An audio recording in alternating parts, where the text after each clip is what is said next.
The rest of the OECS in celebrating OECS Colors Day tomorrow, June 18th.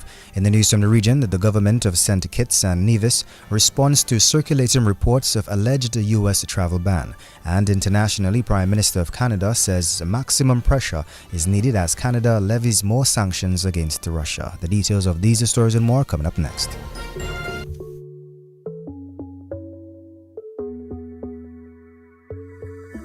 It's the energy of we people, something pulsing inside. It beating every soul, a feeling we cannot. It's always pushing us forward, the limit up in the sky. There's rhythm in how we flow, a rhythm that can't be denied. It's in the feeling in how we talk.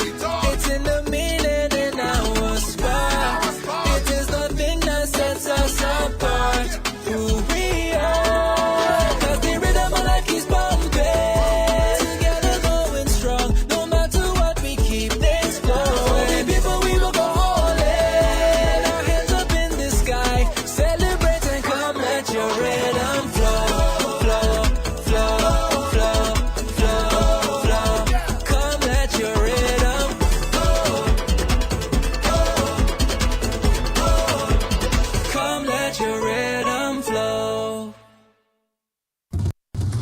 DBS News. And welcome back. Dominica will join the rest of the Organization of Eastern Caribbean States, or OECS, in celebrating OECS Colors Day tomorrow, June 18th.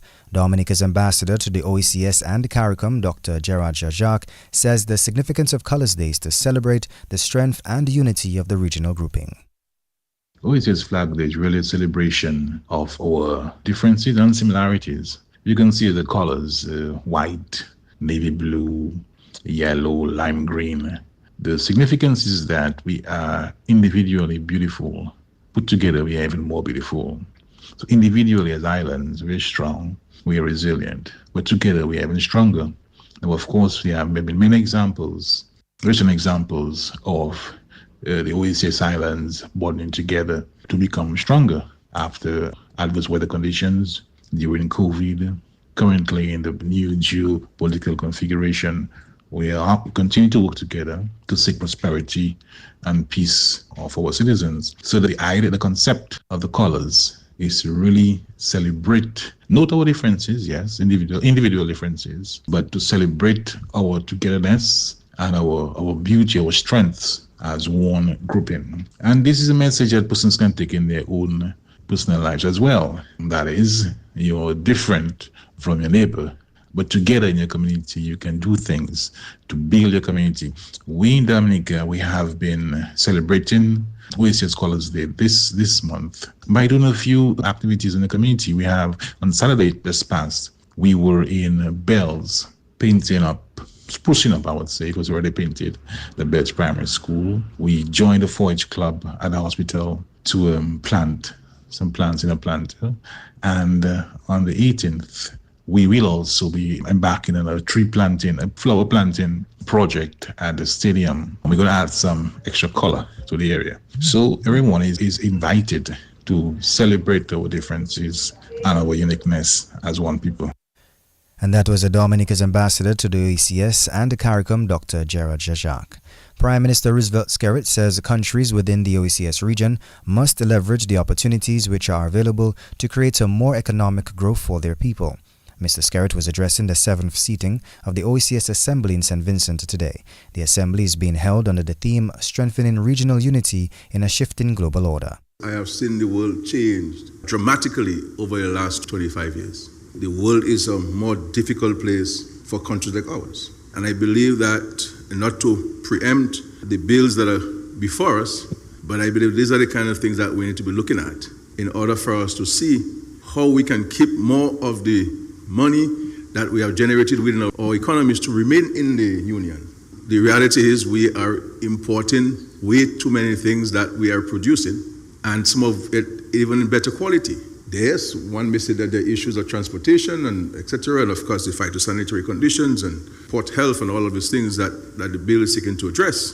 But I believe that the OECS is at a juncture where more pragmatic and urgent decisions need to be taken. I think the lecturing and the bantering of words will not help us. This is a time for action on our part, and I believe that we need to look within ourselves for our own survival. And I do not want anybody to think that I'm a pessimist. I am certainly, there's no bone of pessimism or thread of fiber within me that speaks to pessimism. I am just setting the reality as it is, but also saying where there are challenges, there are opportunities. And I think we need to focus more on our opportunities and to see how we can leverage those opportunities which we have control over to the greater good of our people.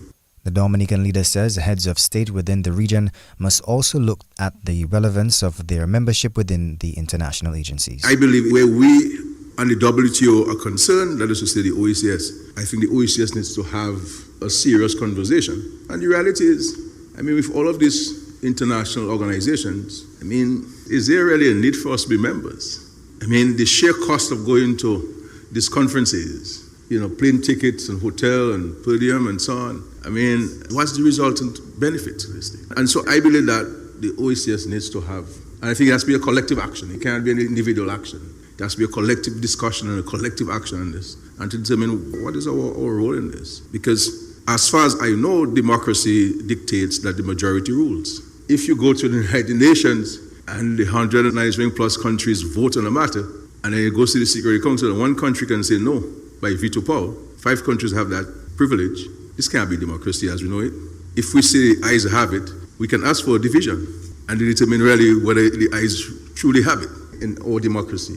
And so I believe that it's a conversation I'm going to have, not as government, but as a society. And I believe an important component that is missing in all of those conversations is the private sector in a more organized and structured way. It should not only be when there's an interest, a specific interest, a voice is echoed. It has to be about the greater good at all times for everyone. Prime Minister Roosevelt Skerrit. Country Manager Flow Dominica Sharon Jamont says the company is working to restore full service as soon as possible. Services of Flow Dominica have been interrupted throughout several Caribbean islands, including Dominica, since last weekend. Jamont made this statement this afternoon. We've been experiencing 2 separate service interruptions that have impacted some of our valued customers since last weekend. We want to assure the public that we are actively working with all relevant partners and stakeholders to restore full service as quickly as possible.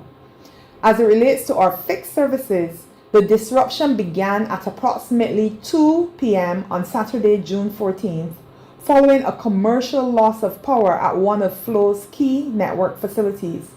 This event triggered network failures, resulting in service interruptions across multiple Caribbean islands. While we were able to restore internet services within hours of the failure, our TV service continued to experience intermittent disruptions. Our technical teams are fully engaged with our regional counterparts to bring about a full resolution as swiftly as possible. Our mobile services also were impacted by another service issue. This service disruption has been attributed to a radio frequency interference from a network operating in a neighboring French territory. Flow is working closely with personnel from the National Telecommunications Regulatory Commission, the NTRC, who are actively in collaboration with the French regulators and other stakeholders to identify and eliminate the source of interference. We understand how essential communication services are to your daily lives, and we sincerely apologize for the inconvenience and disruption caused. Country Manager Flow Dominica Sharon Jamont.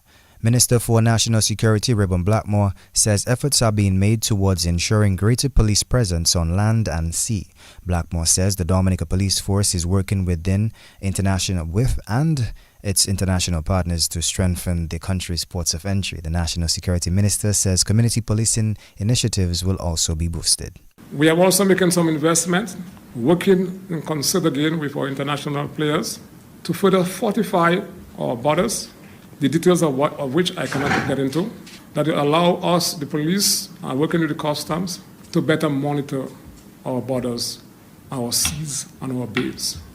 We will ensure in due time that we have the Coast Guard located in several localities within the country so that they can give when adequate, because it's very difficult.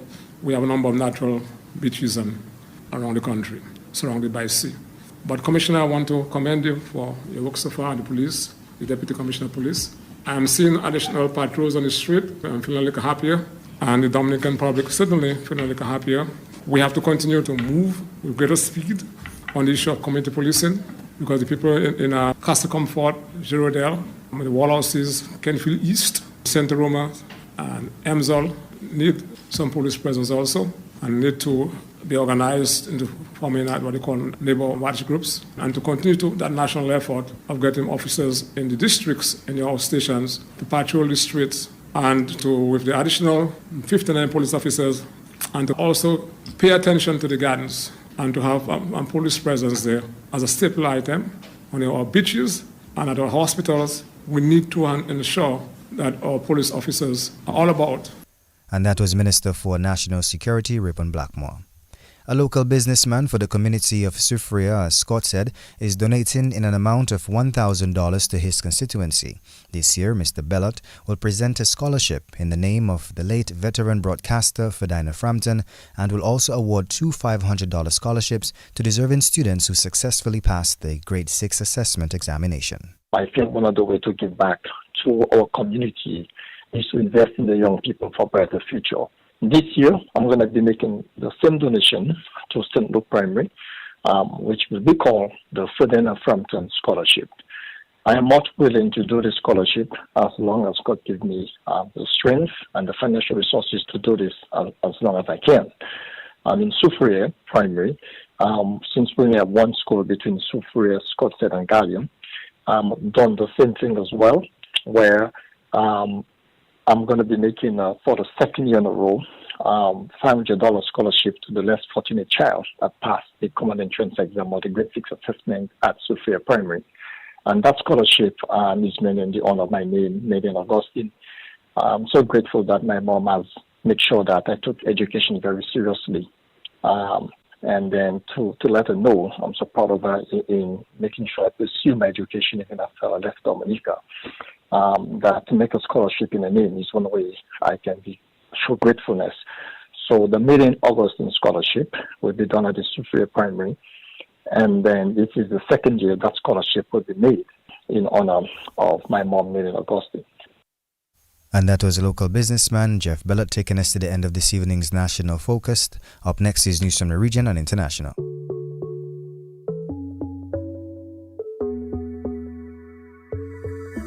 It's the energy of we people, something pulsing inside. It beating every soul, a feeling we cannot. It's always pushing us forward, the limit up in the sky. There's rhythm in how we flow, a rhythm that can't be denied. It's in the feeling in how we talk. It's in the meaning in our spark. It is the thing that sets us apart. Who we are, 'cause the rhythm of like is bumping.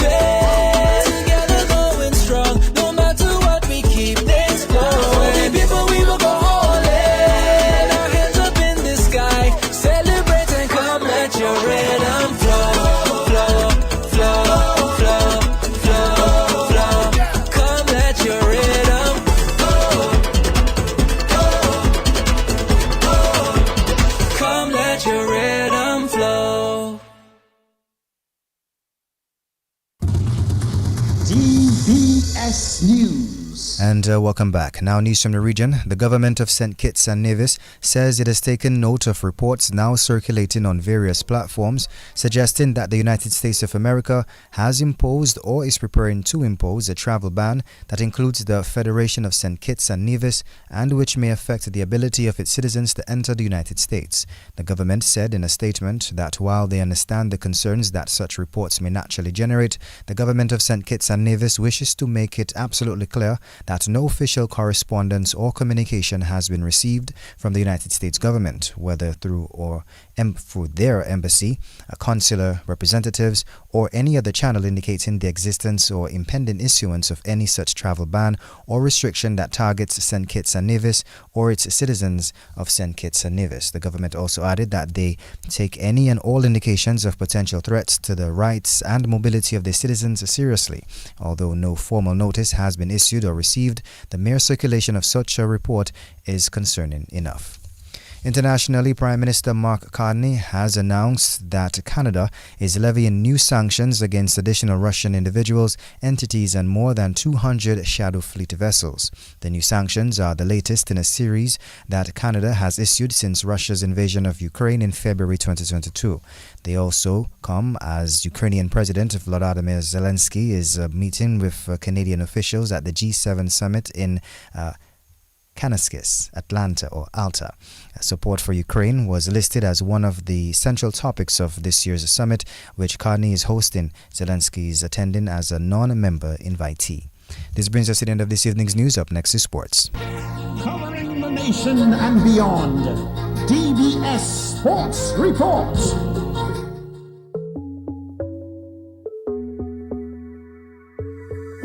It's the energy of we people, something pulsing inside. It beating every soul, a feeling we cannot hide. It's always pushing us forward, the limit up in the sky. There's rhythm in how we flow, a rhythm that can't be denied. It's in the feeling in how we talk.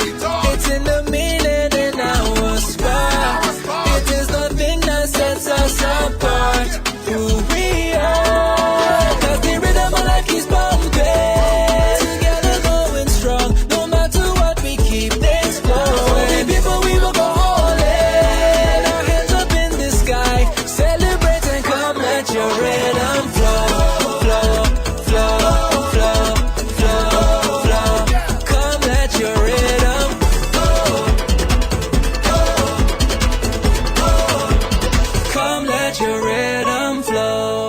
And welcome to your DBS Evening Sports for today, 17th June 2025. First off, Tasman Brits got a century as South Africa women pounded the West Indies to take the third ODI and the series in Barbados today, Tuesday. South Africa batted first and made 278 for 6 in 45.5 overs before rain stopped their innings. Tasman Brits got 101 and Wolverhampton got 75. South Africa were 184 for 0 before the Windies started to pull things back.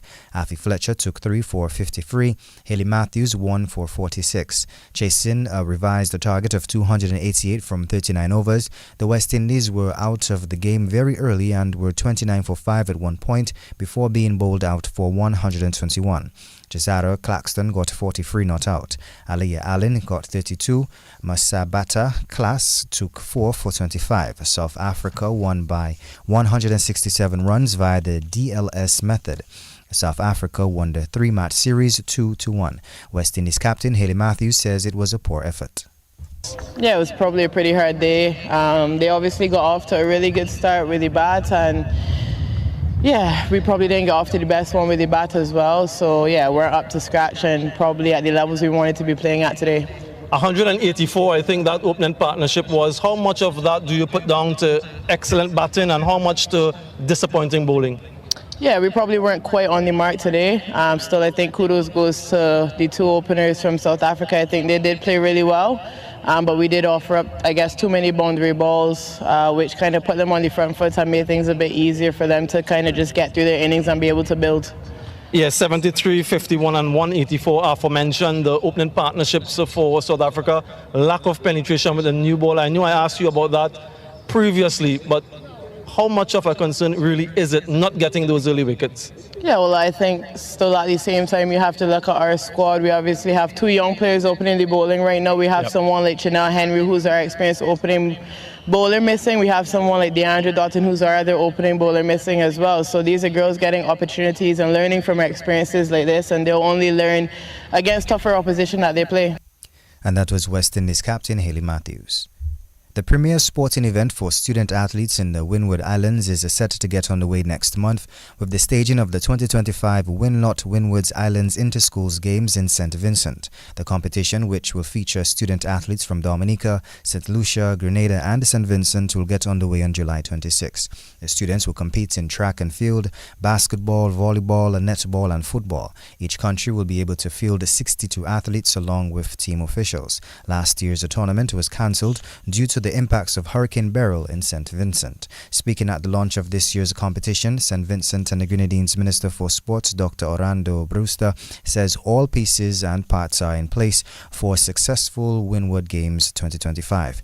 Meantime, Dominica's sports coordinator, Trevor Shillingford, is anticipating a successful tournament for the Dominican team. He says he's extremely satisfied with how the preparations have been going for the games, and he's expecting some good results for the Dominican student athletes. The 62 athletes to represent Dominica will soon be announced. In more sports, Point Ridge Thunder Kings are the Bolorama champions for the 2025 Kalinago Premier League. That league got underway last weekend. National player Kazumi Benjamin was a star with the bat, leading the Thunder Kings to a win in the finals. League coordinator Alexander Burton reports. In the first round of 5 over per innings competition, Seneca Red Force went down to the Concord Super Kings. Then at Kingston and Trestle Dynamic Stars went down to Point Ridge Thunder Kings. In the semi-finals, Concord Super Kings went down to Izulukati Bombers, while Gordon River Maho River Strikers went down to Point Ridge Thunder Kings. In the finals, Point Ridge Thunder Kings defeated Izulukati Bombers. Sent into bat, Izulukati Bombers scored 64 for 1 in 7 overs. Casino Fountain scored 45 not out. Needed 65 runs to regain their championship. Point Ridge Thunder Kings was 65 for 3. Kazimi Benjamin not out on 32, and Akan Edwards contributed 16. So Point Ridge Thunder Kings, once again the Bolorama champs. League coordinator Alexander Burton. The league will get underway with the matches this weekend. Only 2 West Indians are in the top 20 in the latest ICC One-Day International Player Rankings released today, Tuesday, for batsmen. West Indies ODI captain Shea Hope is ranked at number 10 and Casey Carty is ranked at number 11. Both batters have averages of near 50 in the format. The world's number 1 ODI batsman is India's Shubman Gill. The West Indies, the T20 captain Shea Hope is also the Windies' top batter in the T20 format at number 15. Australia's Travis Head leads the T20 batting charts. Meantime, there are no West Indian batters in the top 20 in the Test cricket rankings. The top West Indian Test batter is Craig Brathwaite at number 41. The top Test cricketer batter in England is Joe Root. And the Windies do have 2 bowlers in the top 20 in Test cricket, Jaden Seals at number 12 and Kemar Roach at 18.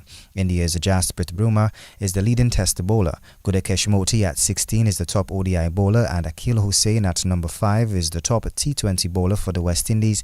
Moti is also at number 11 in the T20 rankings.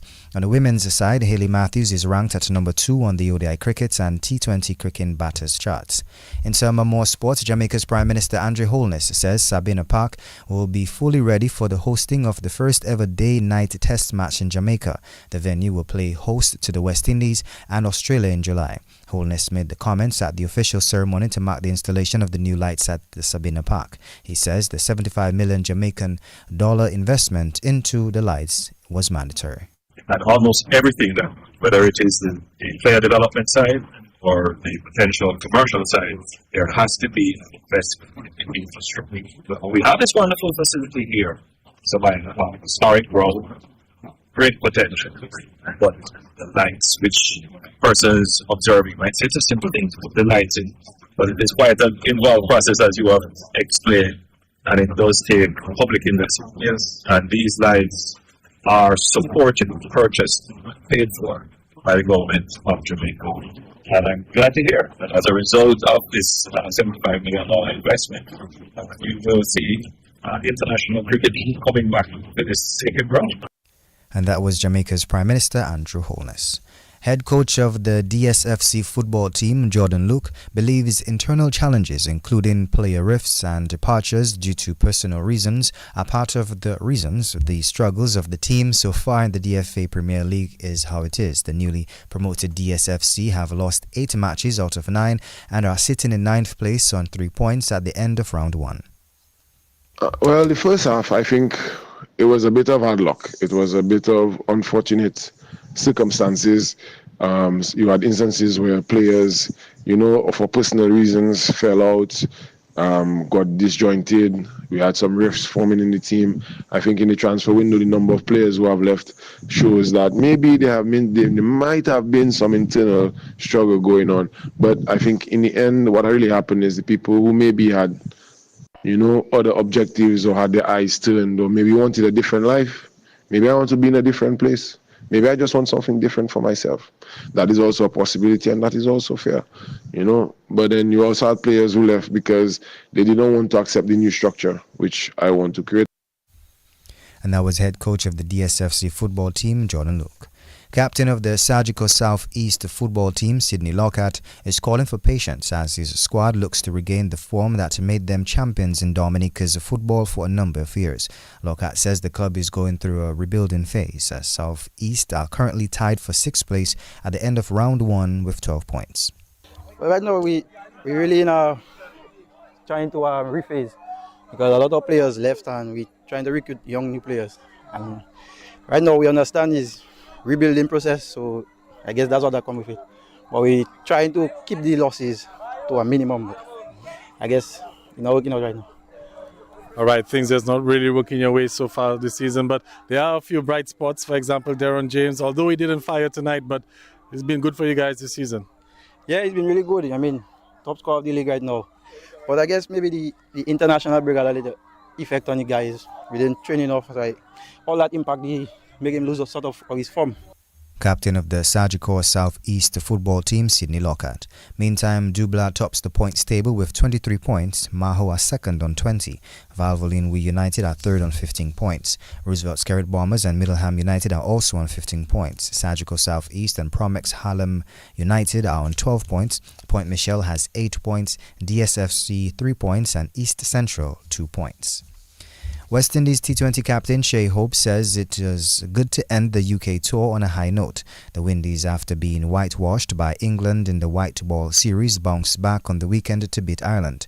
Hope says that while the results against England were poor, it was important to end with some sort of positive. It's very important, especially after the back of that English series that we had a couple of days ago. They basically give us a battering, so it's great to finish the UK tour on a high. Wonderful display from the batters, especially Evan getting that good start. And once he gets flowing, he's a very disruptive batter. So happy to see the guys, raising their hands in the batting group, and hopefully we can continue like that as a team. I believe that's the brand of cricket that we're trying to play. It's something that we always speak about, throwing that first punch, ensuring we put pressure on their bowlers, don't allow them to settle as much. It's something I felt as though we lacked a bit in the England series. But it's great to see the guys really finishing this one on a high. We didn't get cricket in the first two T20Is, but just to finish the tour on a high, displaying the way we want to go about playing our cricket was a great thing to see. Well, one thing that you can look at, stats don't really lie, and we've been struggling to get out the power play, 2, 3, 4 wickets down on some occasions as a batting unit, and then with the ball it's the same thing, flipped. So we struggle to take wickets in the power play to put other teams under pressure. Again, things that we're trying to improve on as a team. We're getting there, but it's still work in progress. And that was West Indies T20 captain Shea Hope. West Indies players Akil Hussain, Evan Lewis, Johnson Charles, Shimron Hetmeyer, Gudakesh Moti, Jewel Andrew and Amiro Django all have been named in the Guyana Amazon Warriors squad for the second edition of the Global Super League. The tournament is set for July 10th in Guyana. The Warriors, who finished in third place in the inaugural season last year, have made a few key adjustments while maintaining a solid core led by mark names such as Imran Tahir and England's Mohin Ali. That's marquee names. The Warriors will, however, be without key players Shea Hope, Kevlon Anderson and Roston Chase, who are on West Indies test duty. Kemo Paul is sidelined due to injury. The 2025 Global Super League will feature Central Stags of New Zealand and Hobart Hurricanes 11 Australia. Defending champions Rangpur Riders of Bangladesh and Dubai Capitals are the reigning champions of the International League of the T20 squads. This brings us to the end of this evening's news and sports. A special thanks to the DBS News and Sports team and Link personnel, DJ Halo Boy.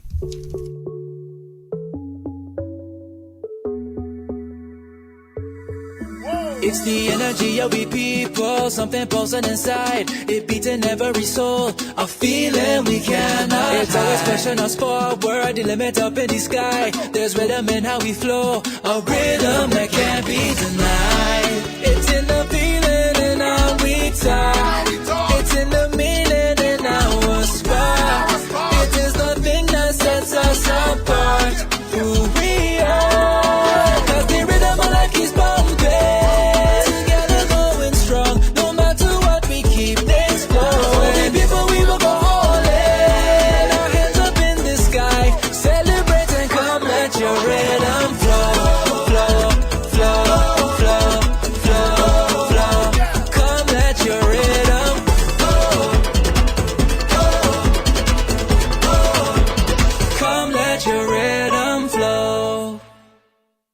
DBS Radio gives you top quality service over any other for live streaming of funerals. Call us today at 448-3282.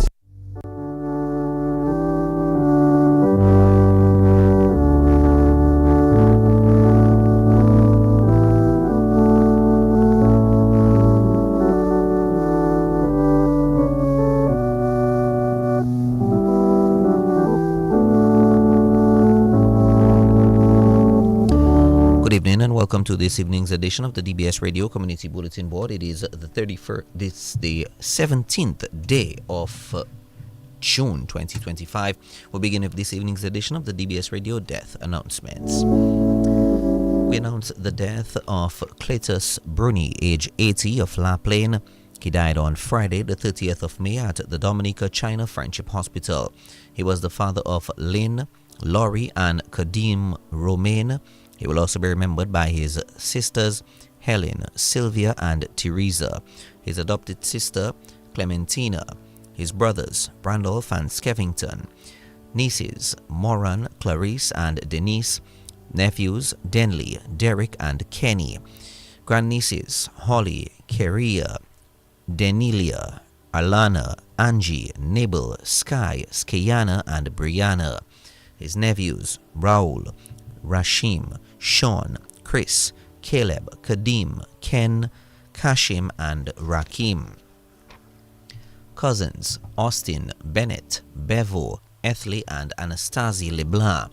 Friends Piero, Christine, Jocelyn, Orphan Joseph, Jason, the rank and file of the Dominica Fire and Ambulance Service, the La Plaine Health Team, Cyrus, Sully, Trevor, Lloyd, and Tony.